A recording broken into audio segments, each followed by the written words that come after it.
The Mortal Kombat fighting game became famous for its fatalities. The crazy amount of blood and gore really set this series apart from every other game in the genre. And in today's video, we're going to learn how fatalities are made for Mortal Kombat 1. And then on top of that, there's also a couple of lore reveals too. I'm not kidding, Ed Boon is straight up giving away secrets in this video, so without any further ado, let's jump right into it. We pick up in MK1 just after the events of MK11, but time has been reset, so we're back to a new beginning. What kind of did you hope to achieve by rebooting the franchise in this way? Sure. With all the previous Mortal Kombat games, it's kind of on some level been the ascension of Liu Kang, right? Yes, Liu Kang rises, despite how many times he's died in the series. I made a full video on it. Stature throughout the games, and then finally with Mortal Kombat 11, he ultimately became a fire god, and in some ways he became kind of like Raiden, and even higher, you know, became a Titan. And so he... Okay, so right there, he became a Titan. I think what Ed Boon means by that is that Liu Kang's in control of the Hourglass, and because he has Kronika's crown, he can control the Hourglass. So he's kind of like a Titan of time, at least when it comes to his job description and what he can do. But I don't think Ed Boon means genetically Liu Kang is a Titan. Just wanted to clarify that. He basically made a whole new universe, created a big bang.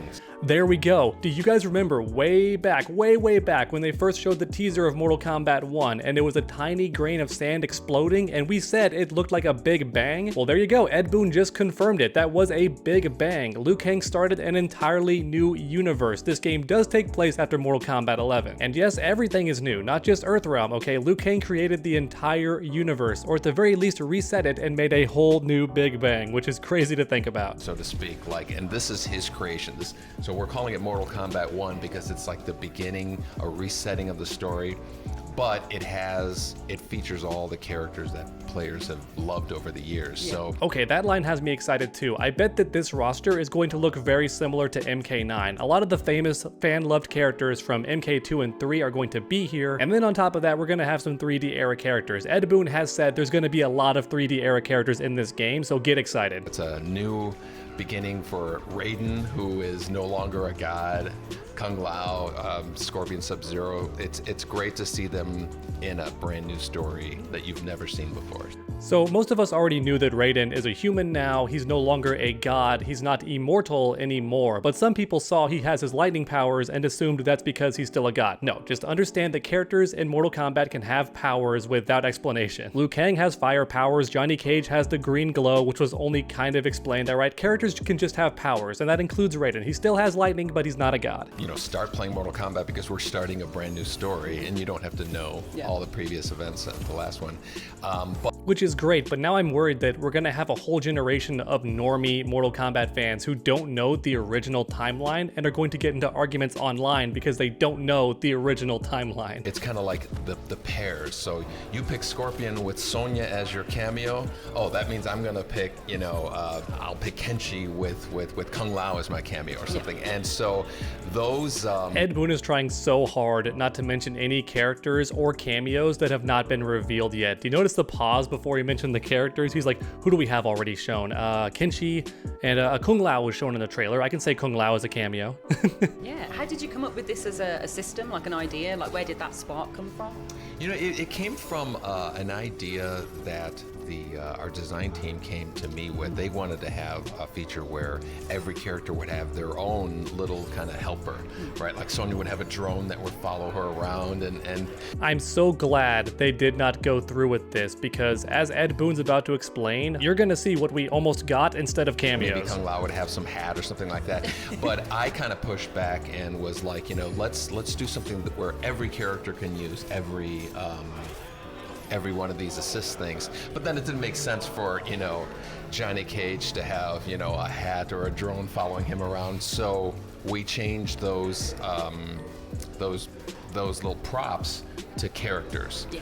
Thank goodness, man. That would have been ridiculous. Can you imagine how goofy that would have looked? You're playing Mortal Kombat and the whole time Kung Lao's floating hat is just behind you. How lame would that be? Instead, you have a full other character to use. That's so much better. And so that's so much better. Then when we made the Mortal Kombat characters, we knew we had something that was really fun. You know, to see two Mortal Kombat characters kind of fighting there. And so that evolved over the course of, you know, several months until we landed where we are now. Absolutely. The cameo costumes and characters, they don't appear in the story, so to speak. They're really just like nostalgic throwbacks that we really want to have. So you're going to see a whole bunch of... See, I thought I was right about this. I've been in like many debates with people online about this. I do believe the cameo characters are not actually in the scene when you play story mode, or campaign as it's called now with a K. Instead, the cameo characters are up to you, that way you can play however you want to. You know, have it your way, kind of like Burger King or Subway, I suppose, but the cameo characters are not canonically in the scene. And I think that's a good thing, honestly. I'd rather not be restricted to who I can play with as my cameo partner. Unless Ed Boon is misspeaking here, it sounds like the cameos are whatever you want, or at the very least you have a list of characters you can use. These cameo characters that we're going to be revealing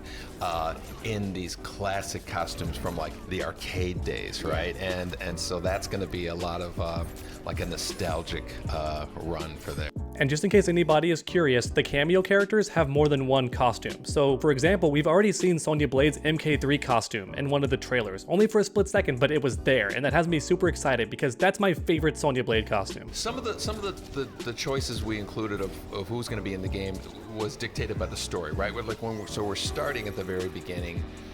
There are certain characters that we've introduced way, decades later that probably won't be making an immediate appearance in the game. So it's kind of like the classics. A lot of them are the classics, but we're going to get into some of the obscure characters that we have. So it covers the whole gambit, but we're mainly focusing in on the earlier characters. Yeah, nice.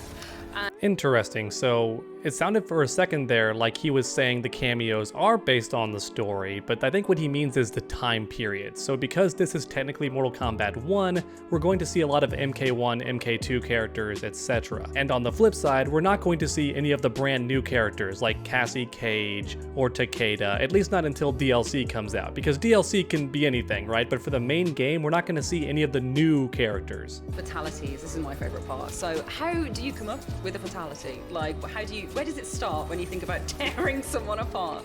Here we For go. the most part, we have like a committee at work, like a group who sits around and pitches ideas, and then they create like storyboards. And This group needs a name, okay? The murder group or the fatality crew. There's got to be a name for these people whose job is to solely make fatalities and design fatalities. I would call them the fatality then crew they'll with a send it to K. me. And I'll either say, okay, let's shorten this, or this one's too long, or or this is great, or there's no way we're gonna do this. Yeah. I've sent some back that have been just crossing the line. Really? And I said, oh yeah. What is the line Yeah. when it comes to a fatality? It's hard to kind of identify, but our fatalities, for the most part, are so over the top, and I think in the area of ridiculous. Yeah. And oddly, the main reaction we get out of fatalities is laughter. Like Yeah, somebody will 'cause they're see so it and just absurd. start laughing, and we go, okay, that's it. We don't want somebody going like, Yeah. something like that. But it's that's usually the line of if somebody laughs at it, then we go, okay, we're in the fatality zone. That's an interesting point. So if the fatalities were something you could recreate yourself, it would be a step too far. It would be too gruesome and too real. But the fact they're so over the top makes them a bit easier to stomach and almost a bit funny. Kind of use like horror as a reference for that, like Oh, the yeah. campy kind A of style. lot of the stuff that we've come up with has been inspired by movies. Sub-Zero spine rip was directly from Predator, Yeah. right? And so there's been a lot of like these nods to our favorite like action movies or horror movies that we've seen over the years. Yeah. What has been your kind of favorite one to put in, or what one would you point out and be like, that's really cool? The Sub-Zero spine rip one is the one that's more of a direct thing, but Yeah. but there've been so many over the years.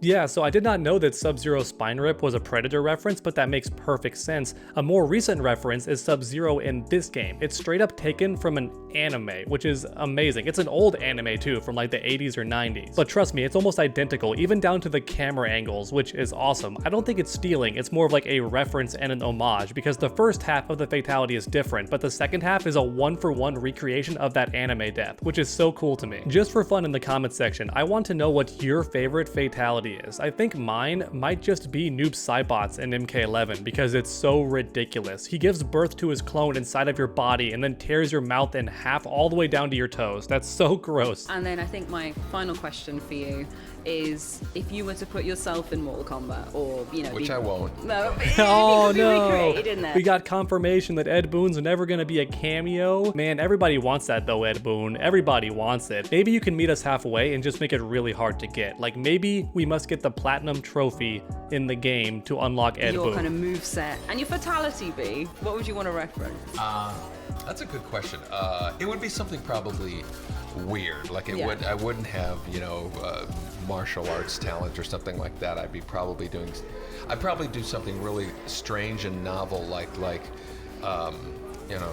writing code or something like that. He alters the map itself as he fights you. Yeah, like I'll have a keyboard for a weapon or something like that. Just smacks him around the head with it. Look like you're gonna type. Yeah, something dumb like that. Oh, that I'd would be totally down. Incredible to see. I know you've just said that you're not gonna put yourself in it. For anyone not aware, some developers have been put in video games. Like in Nier Automata, you can fight the actual developers as bosses, which is insanely goofy, but it's so much fun too. It's really If you interesting. do, I want to see the keyboard smash finisher. Yeah. Like, I absolutely do. Get that fatality in there.